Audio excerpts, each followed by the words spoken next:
किसानों की आवाज को उठाने वाला संगठन भारतीय किसान हलदर यहाँ पर मौजूद है और समस्याओं को लेकर, कई मांगों को लेकर एक ज्ञापन भी सौंपा है। सीधे उन्हीं के पदाधिकारियों से जानने का प्रयास करेंगे।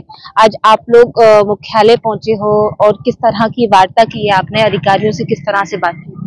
देखिए पत्रकार बंधु, आपका बहुत बहुत स्वागत है। हमारे राष्ट्रीय अध्यक्ष भारतीय हलदर किसान यूनियन श्री धीरेन्द्र सिंह सोलंकी दिनांक 12 दिसंबर को हमारे राष्ट्रीय प्रवक्ता जी हैं विमल यादव जी, उनके चाचा जी का देहांत हो गया था 2 दिन पहले। उसमें शोक संवेदना व्यक्त करने के लिए आए हुए थे। समय होगा करीब 6 बजे के आसपास। जब राष्ट्रीय अध्यक्ष आते हैं तो कार्यकर्ता भी पहुंच जाते हैं, तो घंटे 2 घंटे का वहां पर समय भी लगा है। हो सकता है 8:30 बजे हो या 9 बजे हो, उसके आसपास उन्होंने अपने एटा के लिए अभागल मार्ग से प्रस्थान किया है। तो करीब 5, 6, 7 किलोमीटर चलने के बाद एक गांव पड़ता है ईखू पर वहाँ एक स्कॉर्पियो गाड़ी जो बिना नंबर की है खड़ी हुई मिली। उसमें से किसी व्यक्ति ने उनको हाथ दिया और हाथ देने को रोकने की कोशिश की, पर वहाँ उन्होंने गाड़ी को नहीं रोका। पर गाड़ी की गति जो थी धीमी थी, क्योंकि मोड़ थी। जब गाड़ी नहीं रुकी तो उन्होंने तुरंत ही फुर्ती से अपनी गाड़ी को स्टार्ट किया और गाड़ी के पीछे गाड़ी को दबाया, और जिस साइड में राष्ट्रीय अध्यक्ष जी बैठे हुए थे उसी साइड में उन्होंने गाड़ी में पुच्ची मारने की कोशिश की, जिसके निशान आज भी फॉर्च्यूनर में मौजूद हैं। फिर भी उन्होंने गाड़ी को साइड से बगल से निकाल करके कोशिश की। उन्होंने फिर गाड़ी को दबाया है। 2-3 किलोमीटर आगे गांव पड़ता है एक चढ़रही। जब चढ़रही में गाड़ी राष्ट्रीय अध्यक्ष जी की पहुंच जाती है तो उन्होंने गाड़ी को रोक लिया, पर लेकिन उन्होंने 100-150 मीटर पर गाड़ी को मोड़ करके फिर पीछे को ले लिया है। फिर उन्होंने अपने फोन के माध्यम से यहाँ के इंस्पेक्टर जो है फरिया, उनके लिए फोन किया है। पुलिस ने तुरंत ही तत्परता दिखाते हुए वहां पर पुलिस पहुंचती है, पर लेकिन तब तक वो लोग निकल जाते हैं। तो आज हम लोग उनकी सुरक्षा के लिए मांग करने के लिए आए हैं कि हमारे राष्ट्रीय अध्यक्ष जी को सुरक्षा प्रदान की जाए, क्योंकि बहुत से ऐसे छोटे संगठन हैं जो चिट फंड के हैं।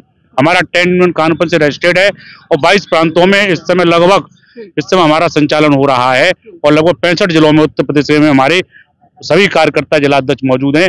तो हम सभी इतना बड़ा संगठन होते हुए हमारे राष्ट्रीय अध्यक्ष को कोई सुरक्षा नहीं दी जा रही है। छोटे छोटे संगठन के जो लोग हैं, जो जिलाध्यक्ष हैं या अन्य पदाधिकारी हैं, उनको सुरक्षा प्रदान की गई है। तो माननीय डीएम साहब के माध्यम से माननीय मुख्यमंत्री जी से हम यही मांग करते हैं, हमारे राष्ट्रीय अध्यक्ष जी को शासकीय व्यय पर उनकी सुरक्षा प्रदान की जाए, सुरक्षा गार्डों को नियुक्त किया जाए, जिससे भविष्य में कोई घटना न हो सके।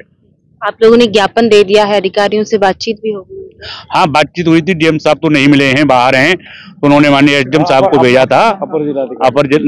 एसडीएम साहब हैं, उनको भेजा गया है। उन्होंने हमारी बात को सुना है। उन्होंने आश्वासन दिया है कि आपकी डीएम साहब के माध्यम से आपकी मांग को ऊपर तक पहुंचा दिया जाएगा। अच्छा, इससे पहले भी आपने वरिष्ठ पुलिस अधीक्षक जी से गुहार लगाई थी, क्या कुछ बात?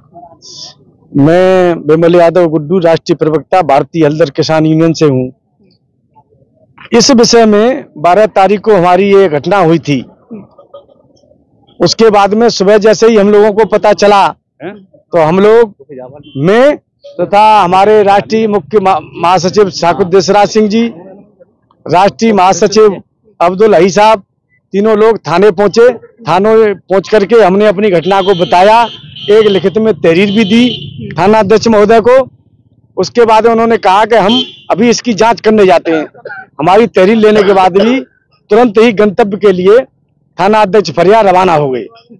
उसके बाद सुबह शाम को हमारी एसपी आर्य साहब से बात हुई। हमने एसपी आर्य साहब को सारी जो घटनाक्रम के बारे में बताया।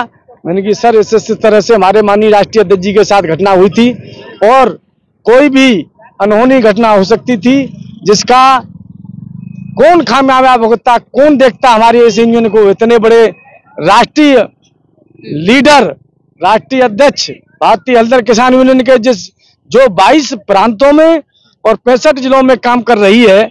मैंने ये देखा है कि एक जिलाध्यक्ष है किसी किसान संगठन के, उनको गार्ड मुहैया कराया गया है, 2-2 गार्ड लिए घूम रहे हैं। लेकिन हमारे राष्ट्रीय अध्यक्ष को आज तक सुरक्षा व्यवस्था सरकार ने और प्रशासन ने मुहैया क्यों नहीं कराई? हमारी ये मांग है सरकार से। अभी उप जिलाधिकारी महोदय मुख्यालय मिले हैं, जीएम साहब कहीं चले गए थे बाहर, तो हमने कहा है कि हमारे राष्ट्रीय अध्यक्ष की सुरक्षा व्यवस्था की जाए और शासकीय व्यय पर उनको सुरक्षा गार्ड उपलब्ध कराए जाएं, क्योंकि कोई भी अनहोनी घटना हमारे राष्ट्रीय अध्यक्ष के साथ हो सकती है। क्योंकि काफी लोग, काफी संगठन हमारे संगठन से ईर्ष्या मान रहे हैं। ईर्ष्या मान रहे हैं तो कोई न कोई घटना हमारे राष्ट्रीय अध्यक्ष के साथ हो गई तो उसके लिए राज्य सरकार और जिला प्रशासन जिम्मेदार होगा। बिल्कुल, बहुत बहुत शुक्रिया। तो ये किसान संगठन के पदाधिकारी थे जिन्होंने जानकारी हमें दी है। और खास बात ये है यहाँ कि अपने राष्ट्रीय अध्यक्ष धीरेन्द्र सोलंकी जी की सुरक्षा की मांग को लेकर ये लोग यहाँ पर इससे पहले भी आए थे, कप्तान साहब से भी मिले थे, यहाँ जिलाधिकारी महोदय को ज्ञापन भी सौंपा है, अपनी मांग रखी है। और आपने सुना क्या कुछ उन्होंने बोला, देखते रहे आपकी टीवी। नमस्कार। खुल गया आपके शहर में पंकज ई रिक्शा शोरूम। अब मात्र 1 लाख की कीमत से शुरू करें अपना व्यापार।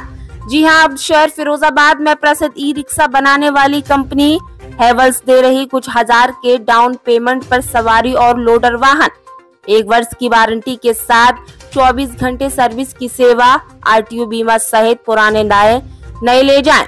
एलोव्हील के साथ बिना डीजल पेट्रोल खर्च किए सालों साल चलाएं, आधार बैंक पासबुक लाएं और ई रिक्शा ले जाएं। हमारे यहाँ एक्सपर्ट मिस्त्रियों से कराई जाती है मरम्मत। हमारा पता ओम हॉस्पिटल के बगल में फिरोजाबाद। हमारा रिपेयरिंग सेंटर सुहाग नगर चंचल कोटी के पास Firozabad. Mobile number 8445473340 7217005646। Proprietor Yogesh Jain, Hariom Rathore. इस दीपावली के त्योहार पर हम दे रहे आकर्षक छूट, जल्द पधारें।